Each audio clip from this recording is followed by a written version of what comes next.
This is one of the most standard ways to get the most value out of Crossbeam immediately. This win is about retention, for optimizing retention, as well as vetting possible partners. So use this play if you are measured by integration adoption, customer retention, or account expansion. So this is the heart of this overlap right here. It's the customer for customer overlap. How many of your customers are also their customers? And as you know, this can be the foundation for it should you develop an integration. This is your like kind of total market for developing an integration. We have a few use cases for this customer and customer overlap. Love to walk through them one at a time.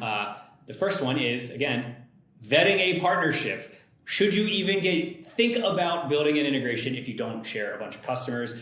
Chris, why is this important? Why does this save time? Yeah, 100%. So this is like one of the more interesting just ways very early on to get a sense of like how hard will it be to potentially work with this partner? If you have very few overlaps, you're going to have to go build the market together.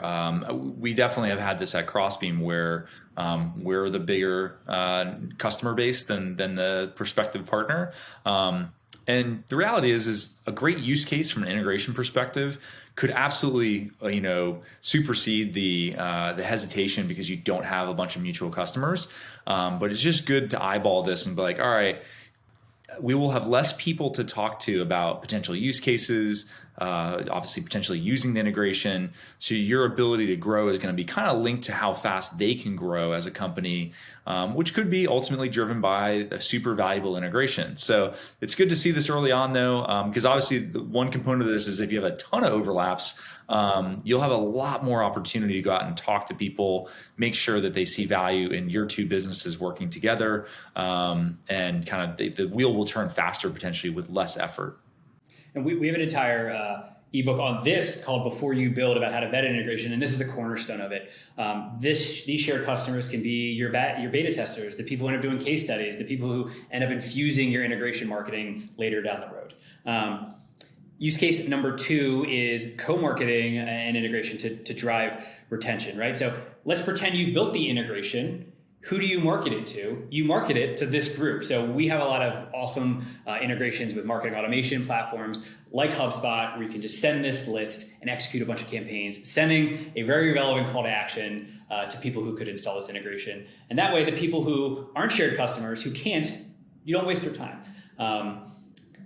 Chris, can you talk about maybe some of the partner cloud integrations we have with marketing automation platforms, and then as well, like how does this help drive adoption when you have this list of shared customers?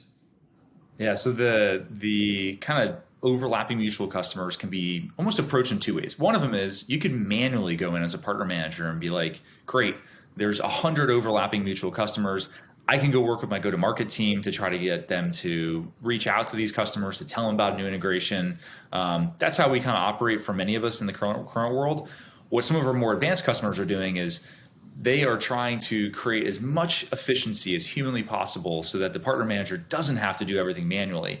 And this is where the partner cloud comes in, which is we're taking this list of B2B accounts and we're sending it to an email marketing solution like a Marketo to do that marketing automation workflow. We're sending it to ABM campaigns. We have a bunch of great technology partners on this front, Rollworks, Terminus, a number of technologies that you can, in essence, add this list of B2B accounts to any number of different campaigns. There's even in-app notifications as well. So think of the ways that you currently try to drive adoption of integrations, and most likely it's a lot of human-led effort. These partner cloud integrations bring a lot of scale to that so that as soon as overlaps happen, they get added to campaigns so that the partner manager doesn't have to spend as much time on that. Yeah, anytime you can turn the data from push to pull or pull to push, right? You can send it to where people are already working, makes your life easier. Use case number 3 is cross-selling and account expansion. So let's say your customer is in the marketing department, your partner's customer is in the sales department. You can help expand into each other's accounts or into each other's contacts and departments. And that's why sharing fields such as your contact at the company can help reveal that information, right? The fact that you're selling to one department, they're selling to an adjacent department. Yeah, and we can definitely. This is a component of like you may have a product that actually through consumption, which could be driven by an integration, all of a sudden an existing customer becomes an upgrade. And if your partner team's compensated on sourced revenue, some of them will actually get sourced revenue credit for driving upgrades of even existing customers. So this is an interesting, sort of intersection between I want to drive integration adoption to drive retention, but also this could help you hit your goals for driving net new revenue for the business just from an existing customer base. And let's look at what that report actually looks like. So again, it's the account mapping matrix. These are standard populations, customer.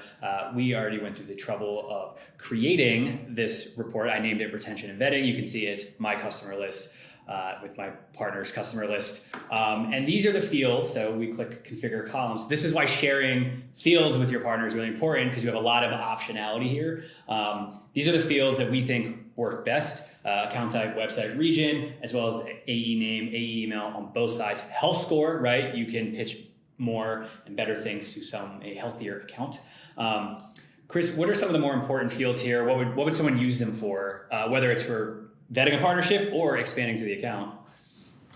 Yeah, so you can, a lot of teams may just share that kind of like B2B account name and then like which population it falls into. So of course, like mutual customers in this scenario. As you share additional information, so like maybe they're the customers in a certain region, or even more interesting potential like product utilization type of data or health score data. Because if you think about it, like tech partner teams, if we're trying to get somebody to use an integration, if that account is unhealthy, that could be a harder customer to try to bring up an integration to. On the flip side, it could be an incredibly important data point because your CSMs might be looking for a hook to try to get them to extract more value from your solution. So showing either yourself this data, so like your own partner team actually seeing the health scores and things like that in Crossbeam, or going ahead and sharing that with the partner, you do have the flexibility to kind of, do single player mode and see this information for yourself in Crossbeam, or you can proactively share this with your partner. So I think the health score stuff is really interesting. I think the fact that, the AE and the CSMs are something that's visible as well. This is obviously really helpful because you may want to have a subset of your your AEs that are trained up on maybe a new integration. So if you have like a huge sales organization, you may cherry pick 3 to 5 AEs that get trained up on, say, some new beta integration. And so you might want to just filter out and say, great, I only want these 5 AEs to be, working with me on this initiative. And so this is where like kind of thinking through the mechanics of how broad of a campaign do we want to do to the go-to-market team about this integration, and then like how healthy or not are these accounts, and maybe even that geographic region as well. Like you may want to just focus on a subset of like North America or Europe, et cetera. So this helps you really get really precise about where are you spending your time with this specific tech partner about chasing these mutual customers. One thing that we always try to emphasize, right, is like, yes, the fields make this easier, but like know that not all overlaps are created equal. And sometimes you don't know that until you have this information, right? Like you care more about a certain region, you care more about strategic accounts, you care more about a certain AE's book for whatever reason. When you have that extra information, you can get increasingly fine-tuned and strategic here. Some tips for just running this is when you are approached by a partner, this is probably one you want to run first, right? This is like kind of making sure the universe in which you both play in, there's enough overlap to accomplish a bunch of different partner motions. The other one is account owners can vary by company. Some consider the AE the account owner. Some people consider the CSM as an account owner. That can be a little different. And then the other thing is know what an integration is worth to you, because maybe a specific kind of integration the user has to pay to use, right, versus one that's free. That makes a difference in whether an integration is worth developing. Yeah, you may want to, in essence, highlight to Crossbeam which of these customers actually adopted an integration. A lot of times that's coming out of like a data warehouse, which is then fed over to Salesforce or HubSpot or any of your CRM environments. Grabbing that information and bringing it back into Crossbeam helps you sort of, ignore those accounts potentially if you're trying to drive net new integration adoption. It also obviously highlights if you've been doing great work and you're getting a bunch of people to use these integrations, that's a report that you could build out and give to your marketing team to go and actually try to get some use cases or case studies built out. So I think grabbing that field that tells you whether or not the integration has been activated is also a pretty helpful data point.